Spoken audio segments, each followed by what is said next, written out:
Oke teman-teman, balik lagi dengan saya Fikri Ridho. Seperti biasa saya akan mereaction soal sepak bola Indonesia dan juga tanggapan komentar dari netizen soal sepak bola tanah air. Seperti apa tanggapan mereka? Mari kita simak sama-sama. Let's go.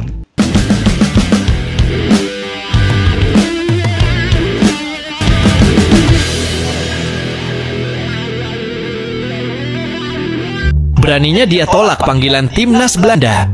Ada pemain muda keturunan Indonesia yang lagi naik daun, namanya Miliano Jonathans. Padahal dia mainnya di FC Utrecht loh. Bayangin, dia tuh sempet dilirik sama timnas Belanda U21. Dilirik sama timnas Belanda U21 itu bisa jadi kayak U23 lama-lama ke senior, tapi dia tolak itu demi siapa? Demi Indonesia. Ini demi Indonesia nih guys. Jadi kita harus berbangga itu ya. Tapi dia malah bikin kejutan dan lebih milih buat jadi warga negara Indonesia biar bisa bela timnas kita. Keren banget kan? Keputusan dia ini langsung jadi sorotan dan bikin kita semua makin semangat sama masa depan sepak bola Indonesia. Yes, jadi betul sekali. Miliano ini punya darah Indonesia dari neneknya yang asalnya dari Depok. Posisi andalannya tuh penyerang sayap atau gelandang serang. Meskipun jalannya ke timnas Indonesia ini lumayan panjang karena dia fokus ke karier klubnya, sekarang dia udah mantap banget buat ngurusin naturalisasinya lagi. Tentu aja PSSI langsung seneng dong. Yes, mereka betul. bahkan udah gercep banget ngajuin dokumen naturalisasinya ke Menpora biar prosesnya cepet kelar. Kamu juga berharap kan kalau Miliano bisa bantu lini serang timnas dan jadi... Hei, sangat-sangat berharap. Ini bukan PSSI yang senang. Semua pecinta sepak bola Indonesia tentunya sangat-sangat senang. Kita supporter ya, mengharapkan ada pemain-pemain baru yang jam terbangnya tinggi, punya pengalaman di Eropa, dan yang terpenting ya bersedia menjadi warga negara Indonesia. Dan ini bukan kaleng-kaleng men, ini dia punya garis keturunan Indonesia, itu jelas ya kan. Jadi kakeknya itu dari Depok men. Jadi jelas kakeknya itu dari Indonesia. Indonesianya di mana? Di Depok. Jadi kita kabarnya itu akan dapat dua striker atau dua penyerang. Ada Miliano Jonathans dari FC Utrecht sama Mauro Zylstra. Mauro Zylstra ini sudah lama sih dia di gadang-gadang akan membela timnas Indonesia ya, tapi semoga proses naturalisasi ini berjalan lancar dan di FIFA Matchday bulan September nanti kita sudah bisa melihat dua penyerang baru timnas Indonesia ini bisa bermain dengan teman-temannya yang sudah lebih dahulu menjadi pemain timnas itu. Keren sih ini jersey kuning makin iri lihat kita punya striker baru ini. Ini striker elit ini Pak, FC Utrecht ini Pak. Eredivisie ini bukan main-main ini Eropa loh. Fishbowl Garuda Pertiwi bantai Malaysia. Jangan teriak kencang-kencang bos, nanti mereka tambah panas itu, nanti mereka banyak alasan lagi.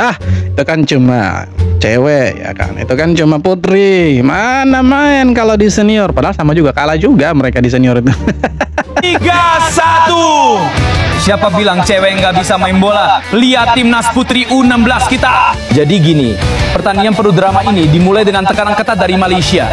Main menekan dan beberapa kali pemain kita ditekel keras. Tapi timnas putri kita nggak pantang menyerah. Gol pertama datang dari serangan sayap, bikin Malaysia nggak berkutik. Gol kedua dari tendangan penalti yang manis banget. Malaysia sempat balikin 1 gol, tapi timnas nggak kalah garang. Hanya beberapa detik saja, gol ketiga tercipta lewat counter attack yang kece, bikin pertahanan Malaysia keteteran. Jadi tidak di senior, tidak di kelompok umur, bahkan sampai ke timnas putrinya pun dihajar sama timnas Indonesia. Jadi ya the real king itu memang kita, cuma ya mereka tidak mau terima fakta saja teman-teman ya. Mereka tidak mau terima fakta, mereka bilang kita itu hoax, sombong, padahal ya faktanya memang seperti ini ya kan. Tidak di seniornya timnas putra, tidak di kelompok umurnya. Timnas putrinya sama juga dihajar nggak tuh? Emang. Momen respect Malaysia yang ikut mendengarkan tanah airku bersama timnas putri U16 Indonesia. Keren.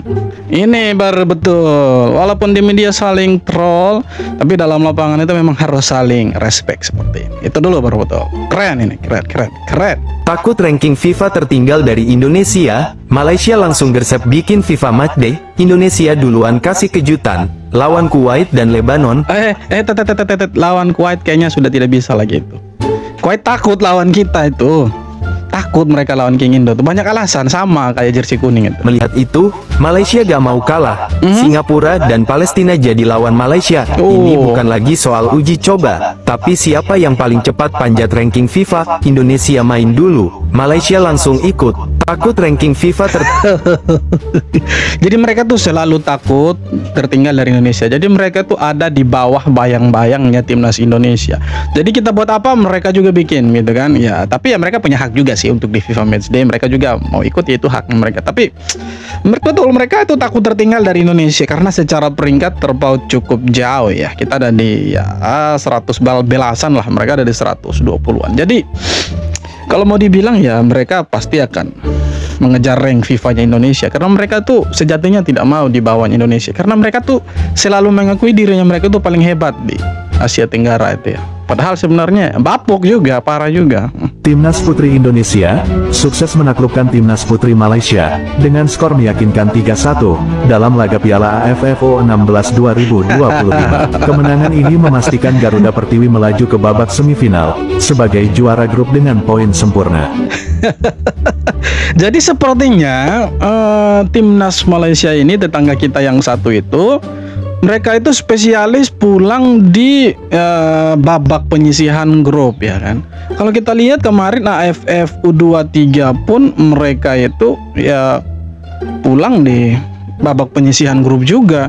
Jadi apapun yang mereka ikuti, turnamen apapun, mau di levelnya Asia Tenggara atau ASEAN sampai ke level Asia sekalipun, mereka tuh selalu keluar di babak penyisihan grup. Jadi itu mereka hanya pemanis di itu saja, di babak penyisihan grup saja. Tim Hore ikut rame gitu kan. Ini yang terbaru kan, kalah 3-1 ya pulang mereka. Indonesia semifinal Pak, senggol dong. Hehehe. Dua pemain muda striker Belanda rela melepas status negaranya demi membela timnas Indonesia. Pemain itu adalah Mauro Zylstra, berusia 20 tahun itu sekarang sudah di Jakarta, yang telah menyelesaikan naturalisasinya. Namun ada hal yang tak terduga, yaitu pemain Miliano Jonathan berusia 21 tahun tersebut sampai menolak tawaran Belanda U21 untuk bisa membela skuad Garuda. Dengan adanya dua pemain baru di lini depan, apakah timnas Indonesia mampu menggedor pertahanan tim-tim dari Timur Tengah nanti?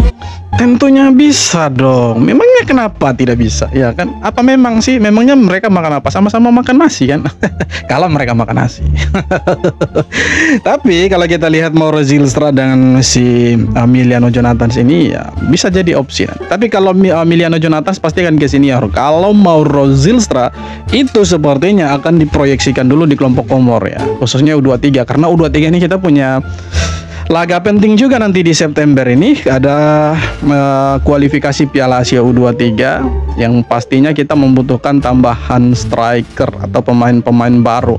Salah satunya adalah Mauro Zylstra. Jadi mereka ini rela lepas mereka punya paspor Belanda. Kalau kita lihat si Miliano Jonathan itu masuk dalam radar, bukan masuk dalam radar, dipanggil sama Belanda U21 tapi ditolak itu. Demi apa? Demi Indonesia. Demi Indonesia Pak, karena mereka orang Indonesia setengahnya. Jadi kalau ada yang bilang kita dibantu sama Belanda, ya memang kita kerjasama salah satunya dengan ya KNVB kan, dan salah duanya mereka memang orang Indonesia yang lahir di sana, di Belanda maksudnya. Timnas Indonesia U16 Putri menundukkan Malaysia dan cetak sejarah. 3 gol yang membawa Pertiwi muncul ke semifinal Piala AFF U16. Dari menit awal Garuda Pertiwi langsung tancap gas. Baru 4 menit jalan, Nasiwa Salsabila udah cetak gol pertama usai nerima umpan manis dari si Panariska. Gak pakai lama, Kapten Jazlyn Kayla bikin Malaysia makin pusing lewat eksekusi penalti di menit ke-15. Skor 2-0 buat Indonesia di babak pertama. Mau nonton bola lengkap tapping di Bio. Masuk babak kedua, Malaysia coba bangkit. Gol balasan sempat lahir dari tendangan bebas Nur Laila di menit 81. Cuma jadi semenit, Garuda Pertiwi bayar harga. Kombinasi cantik Jean, Dian, dan Vivi Vera ditutup dengan gol ketiga. Skor akhir 3-1. Indonesia sapu bersih 2 laga dengan 6 poin dan keluar sebagai juara grup A. Yang paling penting, untuk pertama kalinya kita tembus semifinal Piala AFF U16 Putri. Sedangkan tetangga kita pulang ya kan. Ini cetak sejarah lagi. Kita sejarah demi sejarah kita cetak. Mereka apa? Pulang demi pulang gitu. Again and again, pulang kampung. Pulang sedu. Dua striker muda Belanda rela lepas negaranya demi jadi orang Indonesia. Mauro Zylstra rela lepas paspor Belandanya demi jadi orang Indonesia. keren, respect. Baru 20 tahun, udah nyampe Jakarta buat naturalisasi. Lebih gila lagi, Liliano Jonathan, 21 tahun. Bahkan nolak tawaran Belanda 21, cuma biar bisa pakai jersey Garuda. Tapi pertanyaannya, apa ini artinya striker lokal kita udah nggak dipercaya lagi? Atau emang naturalisasi jadi jalan pintas timnas? Biar garang di kualifikasi round 4 nanti, kalau Zijlstra sama Jonathan beneran tajam di depan, kira-kira siapa yang bakal jadi korban pertama di lini depan timnas? Coba. Kalau Liliano Jonathan bermain untuk timnas senior, bisa jadi ya Hoki Caraka nantinya. Hoki Caraka yang tidak dibawa tuh bisa jadi, atau Ramadan Sananta. Kalau dibilang ya apakah nanti striker lokal tidak akan bisa bermain di timnas lagi, saya pikir bisa. Karena kalau dilihat dari kualitas tentunya jauh berbeda. Kenapa kita bicara kualitas? Karena mereka bermain di liga yang berbeda dan ya kualitasnya kontras, jauh berbeda. Mereka ini bermain di liga Eropa, di Eredivisie, sedangkan striker lokal kita itu hanya di Indonesia dan di region Asia Tenggara saja. Jadi secara kualitas memang jauh berbeda. Jadi kalau ke depannya kita masih memanfaatkan pemain-pemain keturunan kita, ya wajar, karena kita punya target yang harus dicapai, lolos ke Piala Dunia 2026, dan juga kita akan bermain nanti di Piala Asia 2027. Jadi jelas itu, ya kan, progresnya jelas. Tapi untuk striker timnas ya bisa lah ya, kemudian hari itu pasti dipakai lah. Tidak mungkin tidak kok, pasti dipakai. Kabar terbaru Timnas Indonesia. Kuwait secara mengejutkan membatalkan laga uji coba melawan Timnas Indonesia pada FIFA Matchday September mendatang. Padahal, duel tersebut dijadwalkan berlangsung 5 September 2025. Mereka tuh takut lawan kita, terlalu banyak alasan mereka itu. Kan waktu di kualifikasi Piala Asia kalau saya tidak salah, atau Piala Dunia kah, ronde pertama, kalau saya tidak salah, kalau salah boleh dikoreksi, itu kan mereka kalah itu kan di kandangnya mereka itu, ya kan. Apalagi kalau datang ke Indonesia lawan kita di sini, ya tambah hancur mereka itu. Jadi ya tipikalnya nih mereka ya mirip-mirip lah dengan jersey kuning gitu kan. Banyak alasan itu. Kabar ini dikonfirmasi langsung oleh Ketua Umum PSSI, Erick Thohir. Ia mengungkapkan bahwa PSSI sudah menerima surat resmi dari Federasi Kuwait. Kuwait tak hanya mundur dari laga di Indonesia, tetapi juga dari turnamen di Uni Emirat Arab. Meski begitu, Erick memastikan sudah berkoordinasi dengan pelatih Timnas Indonesia, Patrick Kluivert.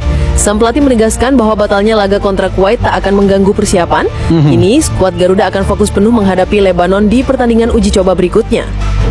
Ya semoga ada penggantinya Kuwait lah dari Timur Tengah. Intinya jangan dari Asia Tenggara lah yang kualitasnya sama.